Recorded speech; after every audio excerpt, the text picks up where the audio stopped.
কুমিল্লার বড়িচংয়ের শিকারপুরে বিনামূল্যে চক্ষু সেবা দিয়েছে Bashundhara Eye Hospital and Research Institute ও Vision Care foundation.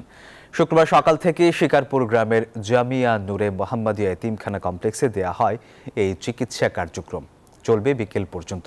Bashundhara Eye Hospital and research ইনস্টিটিউটের প্রতিষ্ঠাতা পরিচালক অধ্যাপক ডাক্তার মোহাম্মদ সালেহ আহমেদ বলেন, শিকারপুর গ্রামের কৃতি সন্তান সাবেক সচিব আজিজুল হক ভূঁইয়ার আহ্বানে সাড়া দিয়ে এমন উদ্যোগ গ্রহণ করা হয়েছে। ৩ শতাধিক নারী পুরুষ বিনামূল্যে চোখের চিকিৎসা পেয়েছেন এই ক্যাম্প থেকে। এর মধ্যে ১০০ রোগীকে বিনামূল্যে চশমা দেওয়া হচ্ছে। এছাড়া ৪০ জনের বিনামূল্যে চোখের ছানি ও মাংস বৃদ্ধির অস্ত্রোপচার করা হচ্ছে। একটা চোখে লেন্স লাগাইছি, আরেকটা বামদা বাকি আছে, ডান্ডা লাগাইছি। এখানে একটা ডাক্তার দেখান, ডাক্তার যদি লাগায় বসুন্ধরা ধন্যবাদ। বসুন্ধরা পক্ষ থেকে আমরা মনে করি আসলে আমরা দ্বিতীয়বার আমি দেখাইছি।